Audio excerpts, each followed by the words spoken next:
major spoilers for The Mandalorian Season 2 ahead.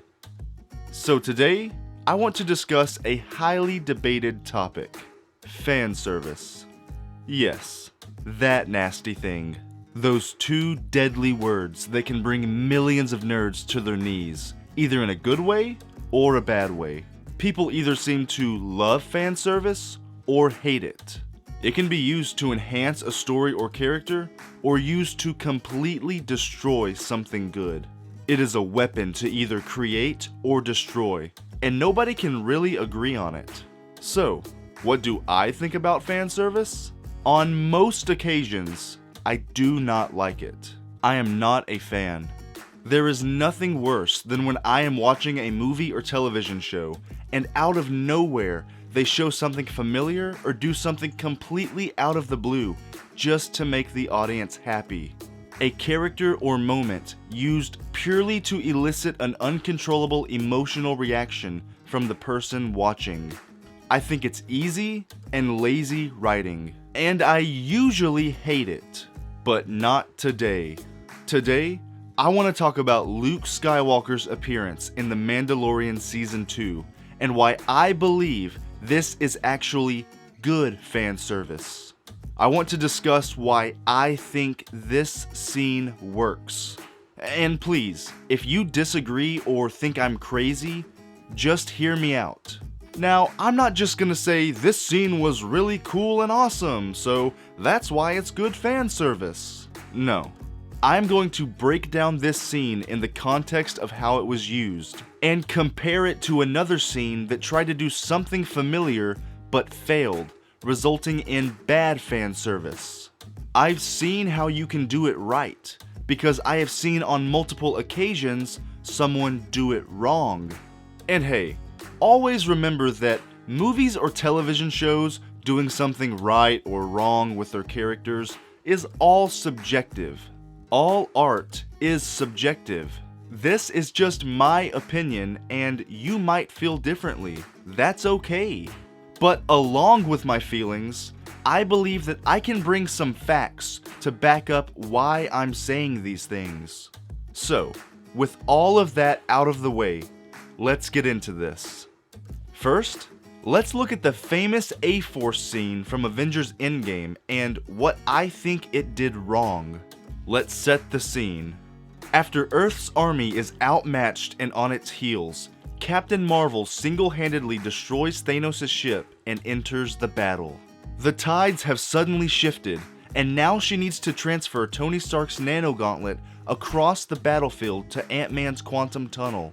She turns to do so, when all of a sudden, every woman on the battlefield comes to her aid. They charge forward in what's supposed to be a powerful and amazing moment. Now, why is this moment ridiculous? Why is this bad fan service? Let's break it down. First off, the logistics of the scene don't make any sense. They are fighting on a gigantic battlefield against thousands of aliens with hundreds of explosions going off around them. And you're telling me that every single woman on the battlefield saw Captain Marvel grab the gauntlet, then left what they were doing and congregated to this one spot all in tandem at the same time? Just the women. What about Hulk, Doctor Strange, Star-Lord, Rocket, Black Panther, Hawkeye, Iron Man, Thor, Captain America, Falcon, Groot, Bucky, Wong, Drax, or Giant Man? Not one of them saw what was happening and came to that spot to help Captain Marvel? We see all kinds of heroes fighting beside each other at different points, but in this exact moment, just the women split off and come to this spot. Not one other person would have been curious as to who just blew up Thanos' ship? Nobody else wanted to come to this spot to see what was happening? It just so happens to be just all of the women? And not just a couple of them. 1, 2, 3, 4, 5, 6, 7, 8, 9 of them all come to the exact same spot on the battlefield at the exact same time. This is just laughable. It's absolutely ridiculous and fan service at its worst. It's kind of cool and made a lot of people happy, and I do think that an all-woman superhero movie could work, but it just doesn't make sense in the context of this scene. Captain Marvel is the strongest character in the MCU. Kevin Feige has made sure to establish that on multiple occasions. We have seen her literally tear apart enormous spaceships and alien armies with her bare hands and space energy. So why would she have any trouble here? She doesn't need their help. Therefore, this whole thing is a waste of time. What is Mantis gonna do to help? She can only fight one enemy at a time if she can get her hands on their head.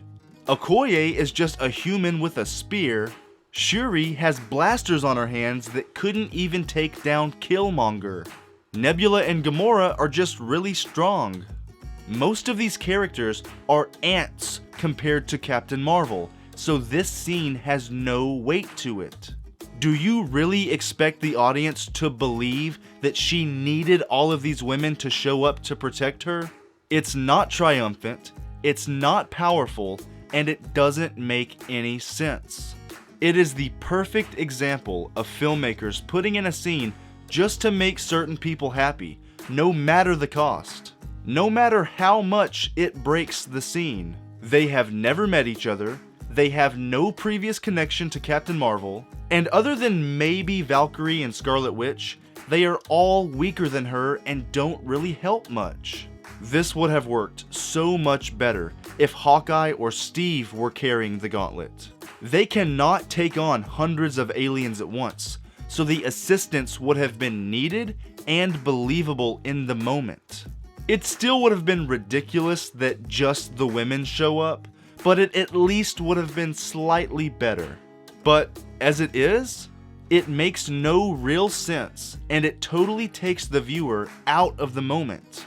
There is no other thematic or reasonable reason for all of these characters to show up in the same spot other than fan service. Bad fan service. So, if this is a case of bad fan service, are there cases of good fan service? Yes. I believe Chapter 16 of The Mandalorian does fan service wonderfully. Let's break this down and figure out what this episode does right compared to what the Avengers scene did wrong. So, the setup. The Mandalorian and his cast of side characters have successfully raided an Imperial starship, defeated Moff Gideon, and rescued Baby Yoda. But just when they think they've won the day, a platoon of unstoppable Dark Troopers show up and start beating down the door. They are moments away from having to take them on, when all of a sudden, Luke Skywalker shows up in his X-Wing and decimates the troopers in a matter of minutes. So, okay, Luke Skywalker shows up in a show that's supposed to belong to The Mandalorian. Isn't that big-time fan service? To have one of the most famous characters in Star Wars history show up in a show that has nothing to do with him? Yes, it is. But let me explain to you why I believe it was done right. First off, Mando had an intense confrontation with a Dark Trooper earlier, where he was thrown around, beat down, and totally outmatched. Blaster shots have no effect on them, fire has no effect on them, and it takes all that he has just to beat one of them. It established how powerful the Dark Troopers really are and how much of a threat they are to the heroes. Yes, Mando has the Darksaber, his spear, and a couple of people with him, but if he was lucky, they would have only been able to take out a couple of troopers before they died. There's no way that they could take on 50 of them. So unlike in the Captain Marvel scene, they set up that the heroes were truly outnumbered and had their backs against the wall. They actually needed help. And instead of 9 women coming out of nowhere, Luke shows up because Grogu reached out for him. It was set up 2 episodes before that Grogu may have made a connection with a Jedi, and if so, the Jedi would come looking for him. And it makes sense that one of the most powerful Force users in the galaxy would be the one to come. Luke is getting ready to train a new generation of Jedi at this point, so it makes perfect sense that it's him. Yes, he was a deus ex machina for the plot, but it wasn't bad fan service. If he would have shown up on a random planet in another random episode and started slaying people with his lightsaber out of nowhere, that would have been unnecessary and forced. It made total sense in the context of the season and the episode that Luke could show up. And it's not like he gave a great big exposition dump or anything. He came in, said 5 or 6 lines, then he took Grogu away. They didn't hit us over the head with his presence, and other than that bad CGI, it felt natural. You weren't looking around thinking, why is Luke here? This doesn't make any sense. You knew exactly how and why he was there. Now, could they have used a different Jedi in this scene? Of course, but I have to admit, Luke showing up does make the most sense. And take away the name Luke Skywalker. Let's say this was a new character. This scene still works in the framework of the story. Mando is looking for a Jedi, so he places Grogu in the temple, Grogu reaches out to a Jedi, and a few episodes later, the Jedi shows up to take Grogu and finish his training.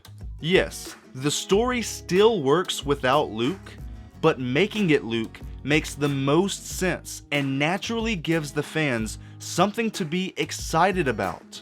If anyone would have answered Grogu's call, it would be him. If you change the names in that Avengers scene, that scene still doesn't work. That moment is inconsistent and broken. This moment was thrilling. It is just a bonus that it's Luke Skywalker. Is it fan service? Yes, but it doesn't take away from the scene at hand. And the way they did it was wonderful. You don't see who it is at first. You just see a hooded figure on a monitor screen. Then you see the green lightsaber. Then you see the glove on the right hand. Then you see the lightsaber hilt. There are tiny details slowly revealing who it is.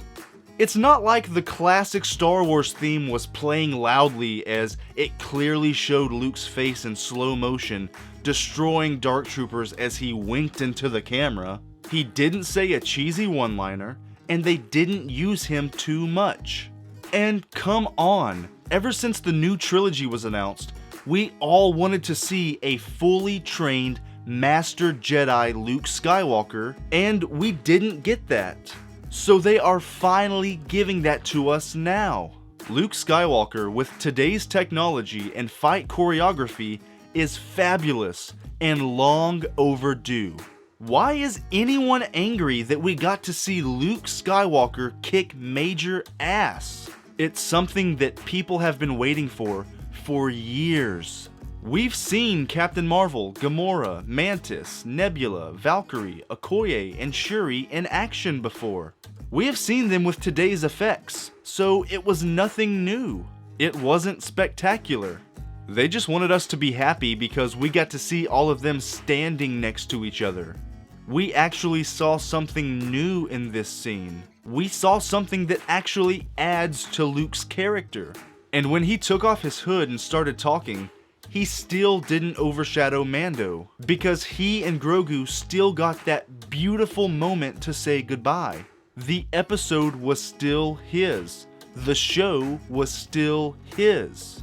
The momentum wasn't stopped to force something in there. The momentum was nicely moved forward in a natural way. This is how you do fan service. Literally service the fans with something cool, but make it make sense to the story. Make it valuable. Make it entertaining. Make it interesting. And I truly believe that they did that here. positive fan service. Now, with all of that being said, you may agree with some of what I've said, but maybe you still can't get past the fact that they threw Luke Skywalker in there. Maybe you just didn't like that they specifically used him. Maybe you think that's too far and they should have used somebody else. Well, that's fine. I can't convince you to like it, and I can't convince you that you're wrong. I can only present my opinions and feelings and let you make of it what you will. Okay guys, I just wanted to come on here and give my thoughts on the whole fan service debate and try to show you that fan service doesn't always have to have a negative connotation to it. On very rare occasions, my cynical mind can be overthrown by the happy child inside of me. I can only hope that you find the little moments in life to bring out the inner child in you. Alright, that's it for today. If you enjoyed the video, I would really appreciate you giving it a like, and maybe even subscribing to my channel so that you can see more content like this. Okay, take care out there, and peace out. Hey, if you like this video, and you want to see more of my ridiculous content, check out one of these. Maybe you'll enjoy yourself, or maybe you'll watch it and crap your pants. Click one and let's find out.